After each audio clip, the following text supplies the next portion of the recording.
પહેલગામ આતંકી હુમલાના બદલો લેવા ભારતીય સેનાએ હાથ ધરેલા ઓપરેશન સિંધુની સફળતાને લઈને દેશભરમાં દેશની સેનાના જવાનોને બિરદાવવામાં આવી રહ્યા છે। દેશમાં વિવિધ સંગઠનો અને રાજકીય પક્ષો દ્વારા ઓપરેશન સિંધુને લઈને ભારતીય સેનાના શૌર્યને બિરદાવવા તિરંગા યાત્રાઓ સહિતના કાર્યક્રમો યોજાઈ રહ્યા છે। ત્યારે વલસાડમાં પણ ભાજપ દ્વારા તિરંગા યાત્રા યોજાઈ હતી, જેમાં રાજ્યના નાણામંત્રી કનુભાઈ દેસાઈ, વલસાડના ડાંગના સાંસદ ધવલ પટેલ અને ભાજપના ધારાસભ્યો અરવિંદ પટેલ અને ભરત પટેલ સહિત મોટી સંખ્યામાં ભાજપના કાર્યકર્તાઓ અને વલસાડવાસીઓ જોડાયા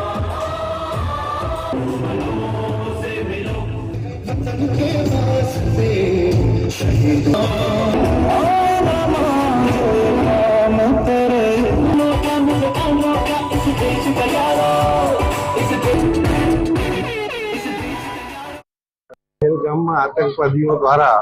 જે નિર્દોષ ભારતીય નાગરિકોની હત્યા કરવામાં આવી અને એનું અનુસંધાને આપણા દેશના યશસ્વી વડાપ્રધાન અને આપણી ત્રણેય પાંખના વડાઓ તેમજ દરેક સૈનિકોએ 7 તારીખે જે રીતે 23 મિનિટની અંદર જે એક એર સ્ટ્રાઇક કરીને સમગ્ર પાકિસ્તાનના મહત્વના સ્થળોને અને આતંકવાદીઓના આશ્રય સ્થાનો અને એ લોકોના તાલીમ કેન્દ્રોને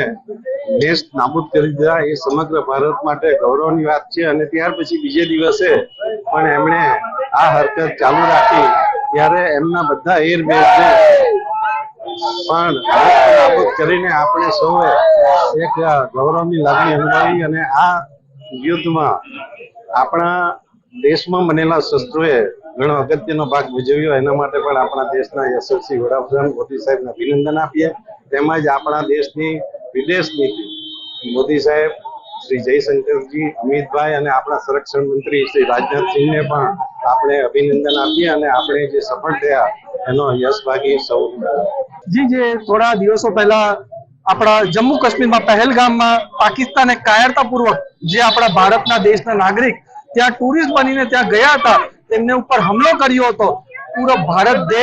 દેશના લોકો સાથે સાથે વિશ્વના લોકો, વિશ્વના નેતા પણ એકદમ ગુસ્સેમાં હતા પાકિસ્તાનની આ નાપાક હરકત પર। પણ પૂરા ભારત દેશને વિશ્વાસ હતો અને વિશ્વને પણ વિશ્વાસ હતો કે આપણી ભારતીય સેના 100% આપણા પ્રધાનમંત્રી નરેન્દ્ર મોદી સાહેબની અધ્યક્ષતામાં વળતો હુમલો આપશે જ। અને એ જ થયું કે 7મી એપ્રિલના રોજ પાકિસ્તાનના 9 જેટલા ઠેકાણે એર સ્ટ્રાઇક કરીને ત્યાં ટેરરિસ્ટનો પણ ખાત્મો બોલાવ્યો અને ટેરરિસ્ટના કેમ્પ હતા એનો પણ ખાત્મો બોલાવ્યો। અને એના પછીના દિવસોમાં જે ભારત અને પાકિસ્તાન વચ્ચે જે નાનું યુદ્ધ ચાલ્યું એમાં પણ પાકિસ્તાને જેટલી વાર હુમલો કરવાની કોશિશ ડ્રોન વડે કે મિસાઇલ વડે કરી એ બધા નિષ્ફળ રહ્યા અને ભારતીય સેનાએ જેટલા પણ હમણાં ડ્રોન અને આપણી બ્રાહ્મોસ મિસાઇલથી કર્યા એમાં પૂરા પાકિસ્તાનમાં ખાત્મો આતંકવાદીઓનો પણ બોલાવ્યો અને આતંકવાદીઓના કેમ્પને પણ બોલાવ્યો અને ઓપરેશન સિંદૂર જે આપણી ભારતીય સેનાએ ચલાવ્યો એકદમ મોટા પાયે સક્સેસ થયો છે। એના માટે પૂરા ભારત દેશમાં તિરંગા યાત્રા નીકળી છે અને એ રીતે વલસાડમાં પણ આટલી ભવ્ય તિરંગા યાત્રા નીકળી છે, તેમાં હજારોની સંખ્યામાં